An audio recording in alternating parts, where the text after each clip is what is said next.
The winter night draped white over the frontier.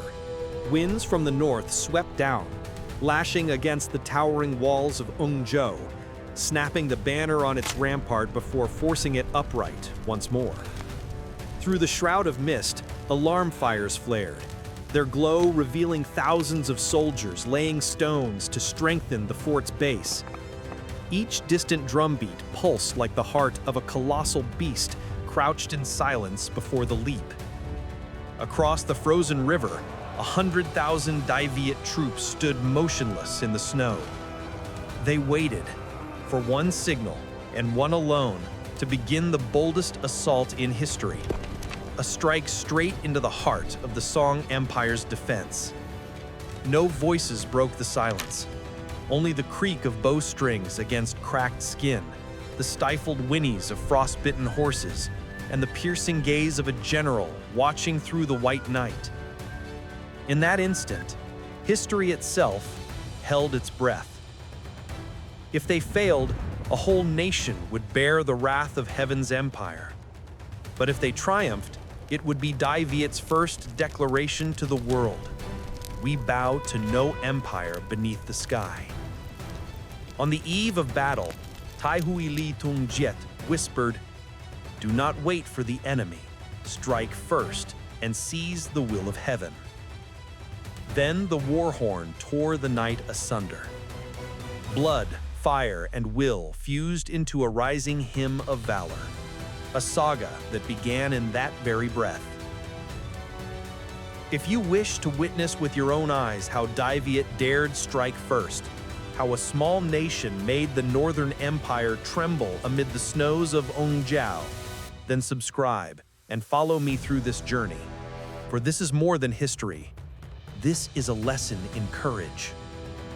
From the year 1069 onward, as turmoil in the north plagued the Song court, its blades slowly turned southward. Granaries moved, wagons creaked heavily down the road, and frontier garrisons swelled like bony ridges along a spine bending toward Viet. By 1072, when news came that young Li Nhan Tong had ascended the throne, an imperial edict for invasion was sealed. Ung Chau, Kum Chau, and Liam Chau became the three resounding drums beating together the song of war.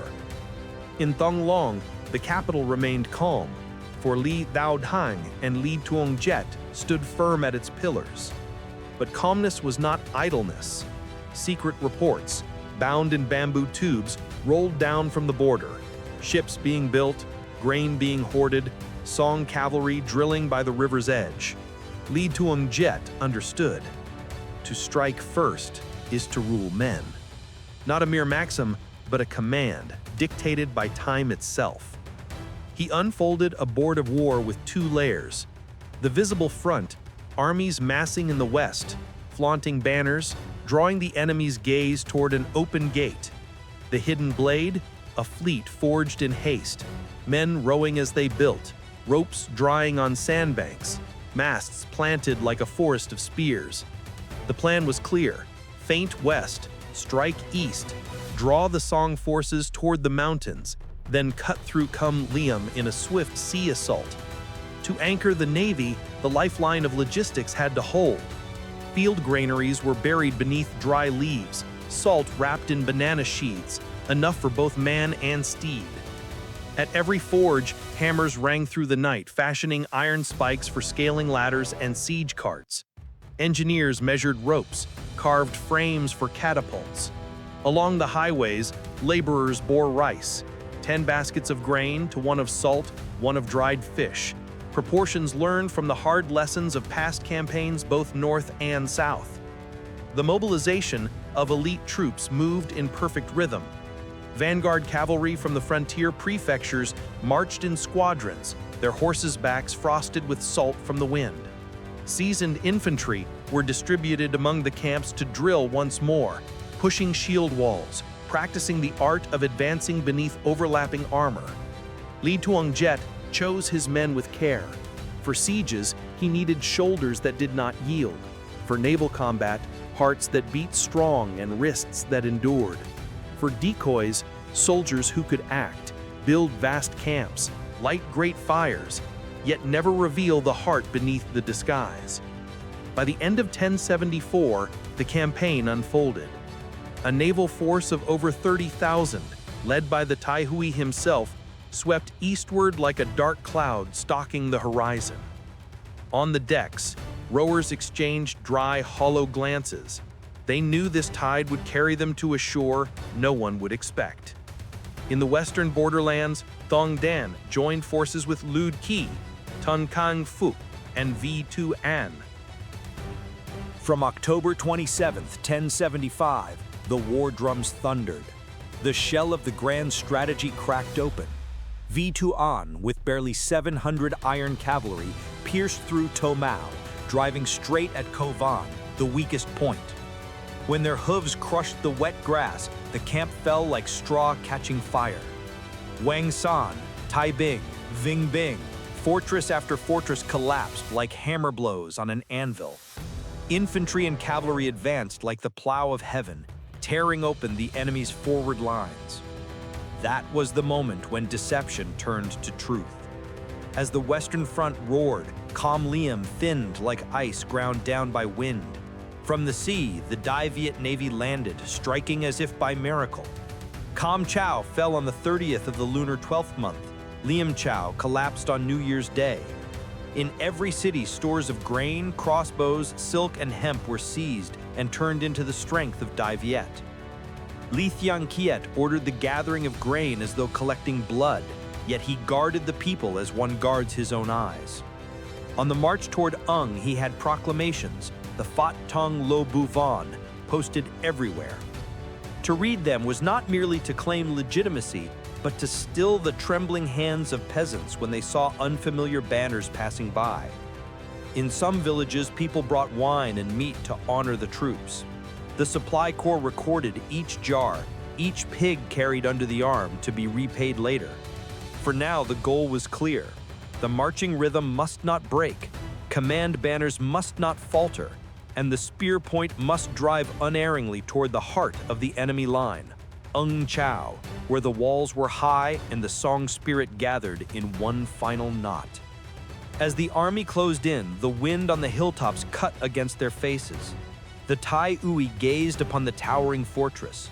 A direct assault would bleed them dry, yet delay would give time to the foe. On this board already set, only one move remained: to shatter every hope of Song reinforcements before the ladders touched the walls. Disaster upon disaster poured into the Song court. From Ko Van to Kam Liam, every red-waxed dispatch broken open was another knife in the empire's pride. Troops in King Chau and Kui Chau were drawn taut like bowstrings. The imperial order fell upon Chern Tu Thiet to save Ung at all costs. But war despises those who move half a step behind. On the march, Tu Thiet heard of Đại Viet's surging momentum and turned to Tan Chau, encamping at Kang Hua, hesitating, probing. That hesitation cost him a day, and in war, a day is enough to decide the fate of empires. On the walls of Ung, To Jam counted the nights by the flicker of oil lamps. 14 days had passed waiting for reinforcements.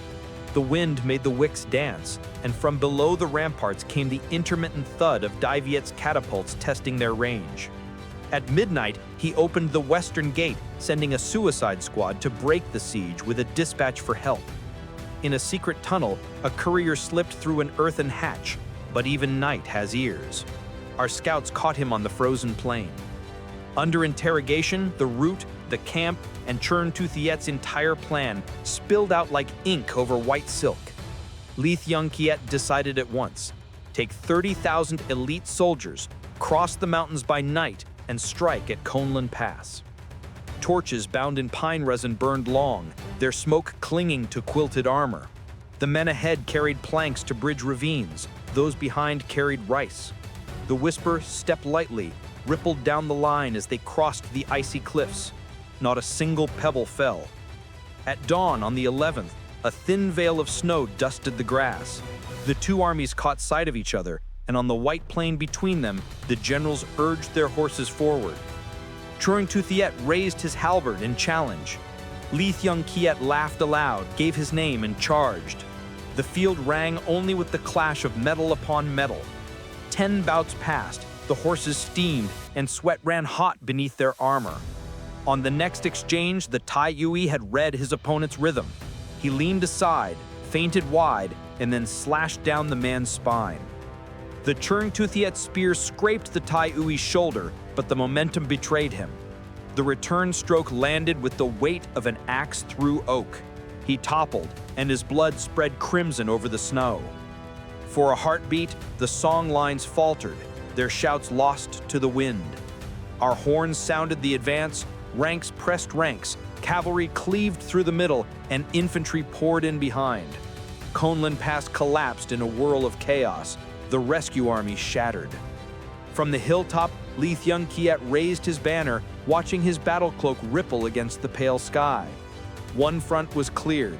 Now Ung Chau had no one left to hope for.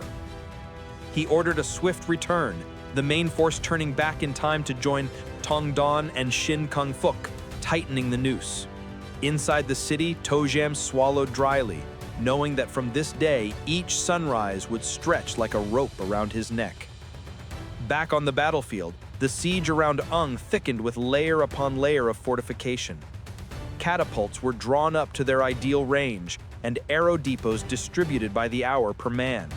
The drums beat daily in a steady rhythm so the infantry would grow used to smoke, to ladders, to death. Each morning, the engineers measured the distance anew. Each night, carpenters wedged one more rung into the assault ladders. The spiral tightened, closing toward a storm that demanded not only strength, but an answer. For Ung was not Kamlium. Its walls were higher, thicker. Great crossbows sat on its ramparts like giant crabs poised to hurl their bolts.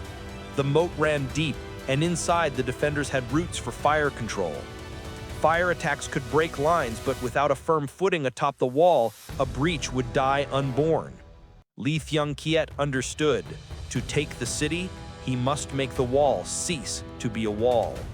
For that, he needed a new road, built from the very earth beneath their feet.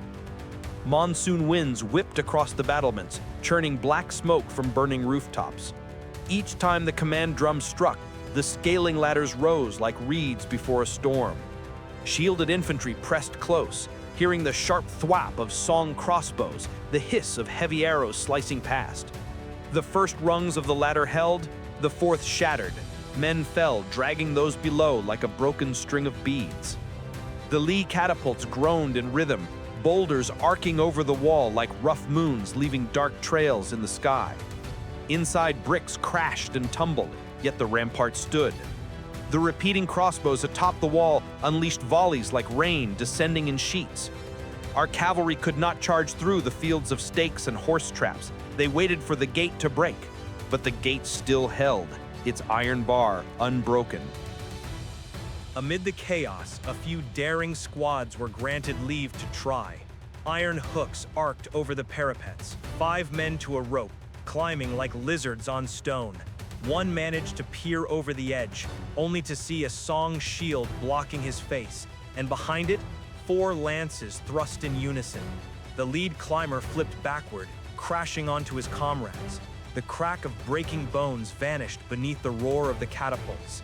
The plan to climb had failed, and the cold mud drank another layer of blood. Day after day, the siege tightened, yet the walls of Ung Chau still stood.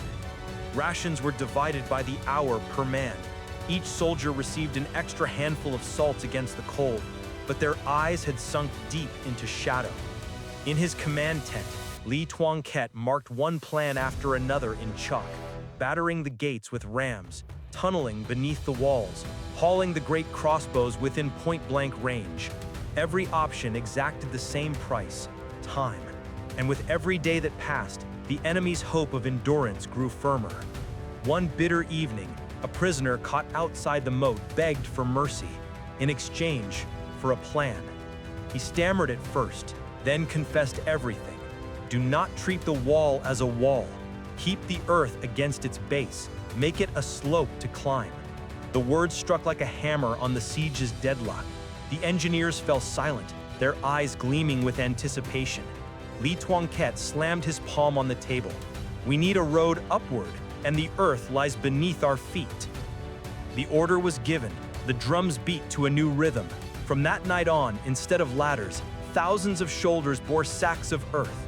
The first layer crashed against the wall's base with a thud that echoed like a heart dropping in a chest.